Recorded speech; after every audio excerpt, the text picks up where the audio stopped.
Olá, bem-vindos à nossa conversa de hoje. Vamos mergulhar um pouco no mundo das constituições, olhando para as várias formas de classificar esses documentos, ou, ou conjuntos de normas, né? Exato. E para guiar a gente, vamos usar algumas ideias do Paulo Bonavides, que é uma referência enorme em teoria da Constituição aqui no Brasil. Sem dúvida, um autor fundamental. A ideia aqui é, bem, tentar entender o que se quer dizer com constituição em sentido material e formal e depois dar uma olhada em outras classificações, tipo como elas nascem, se são fáceis ou difíceis de mudar, enfim, desvendar um pouco essa estrutura. Vamos lá? Vamos sim. E olha, entender isso é crucial, porque a Constituição é assim, a espinha dorsal de qualquer Estado. Ela não só reflete, mas também molda como o poder funciona, como a sociedade se organiza. Perfeito. Então, vamos começar com essa distinção que você mencionou, material versus formal. O que seria isso exatamente? Bem, o sentido material foca no conteúdo, naquilo que é essencialmente constitucional. São as normas que tratam da estrutura do Estado, sabe? Organização dos poderes, a forma de governo e, claro, os direitos fundamentais. Uhum. Pensadores como La Salle, por exemplo, argumentavam que, na prática, todo Estado tem essa constituição material, essas regras de poder que valem de verdade, independentemente de estarem escritas num papel especial ou não. Entendi. É a substância, então. E o formal? O formal aí o foco muda completamente. A gente olha para o procedimento. Quem trabalhou muito isso foi o Kelsen. São aquelas normas que, para serem criadas ou alteradas, precisam de um processo especial, mais difícil, mais solene do que o processo para fazer uma lei comum. É, tipo, precisar de mais votos no Congresso, essas coisas. Maiorias qualificadas que se fala. Exatamente. Maiorias qualificadas, 2 turnos de votação, às vezes até referendo, enfim, barreiras para dificultar a mudança. E aí que mora um ponto interessante. Qual? É que nem sempre o conteúdo material e o formal coincidem perfeitamente, né? Você pode ter uma norma super importante para a vida do país, tipo materialmente constitucional, mas que está numa lei comum, fora do texto rígido da Constituição formal. E o contrário também. Coisas menos essenciais ganhando status de Constituição só pela forma como foram aprovadas. Exatamente. Uma norma pode tratar de um assunto, digamos, secundário, mas se ela entrou no texto constitucional seguindo aquele rito especial, pronto. Ela ganha essa proteção extra, essa dificuldade de alteração, só por causa da forma. É um paradoxo, né? A forma prevalecendo sobre a importância real do conteúdo. Faz sentido. E isso me leva para outra classificação que eu estava lendo, acho que de Lord Bryce. Rígidas e flexíveis. Tem a ver com essa dificuldade de mudar, né? Tem tudo a ver. É talvez a classificação mais conhecida. As constituições rígidas são justamente essas que a gente falou, exigem um processo de emenda mais complicado do que o das leis normais.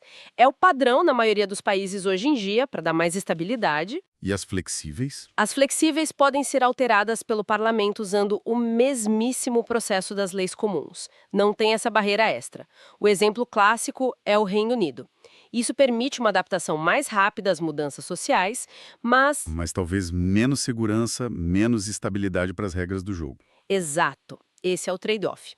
Agora, um detalhe importante que às vezes causa confusão. Qual seria? Nem toda Constituição que não está escrita num único documento é automaticamente flexível. Ah, interessante.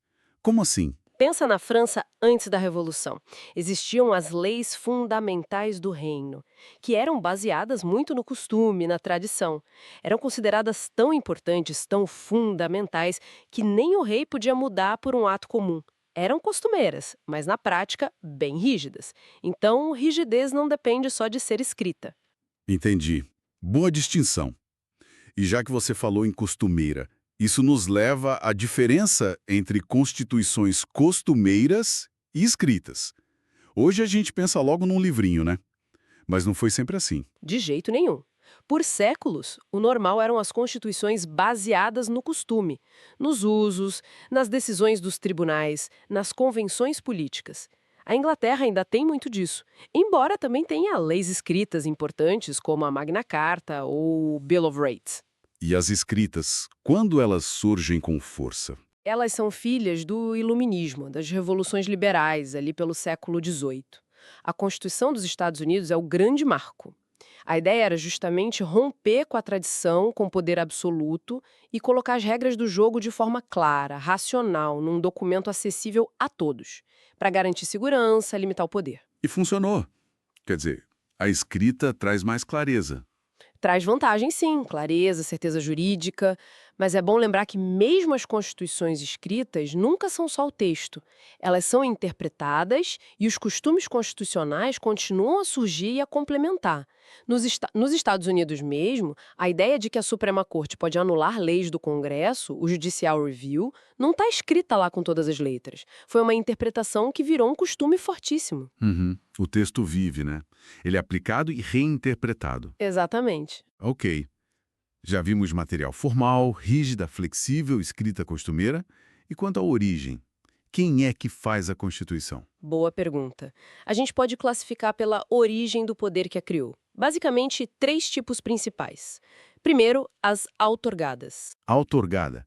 Parece algo dado, concedido. Isso é um ato unilateral do governante. Ele impõe a Constituição ao povo. Historicamente, a gente tem a Carta de Luís XVIII na França, em 1814, e aqui no Brasil, a nossa primeira Constituição, de 1824, que foi outorgada por Dom Pedro I, depois dele dissolver a Assembleia Constituinte. Entendi. E as outras? Temos as pactuadas. O nome já sugere, né? Elas nascem de um pacto, de um acordo entre forças políticas importantes, geralmente entre o monarca e algum segmento do povo ou da nobreza burguesia. A Magna Carta de 1215 na Inglaterra é um exemplo clássico de pacto para limitar o poder do rei. O Bill of Rights inglês de 1689 também. E a terceira forma? São as populares ou democráticas. Essas são as que, pelo menos em teoria, vêm da vontade do povo, geralmente através de uma Assembleia Nacional Constituinte eleita especificamente para isso. Às vezes, o texto ainda passa por um referendo popular para ser confirmado. Ah, como a dos Estados Unidos ou as da Europa depois da Segunda Guerra? Exatamente, é um modelo que se tornou o ideal democrático moderno. A legitimidade vem diretamente do povo. E, por último, uma coisa que salta aos olhos às vezes: o tamanho. Tem Constituição que é um folheto e outras que são enormes. Sim, é a classificação quanto à extensão. Temos as concisas ou sintéticas. Elas focam nos princípios gerais, na estrutura básica do Estado, nos direitos fundamentais. Deixam os detalhes para a legislação comum. Há dois exemplos e o exemplo clássico.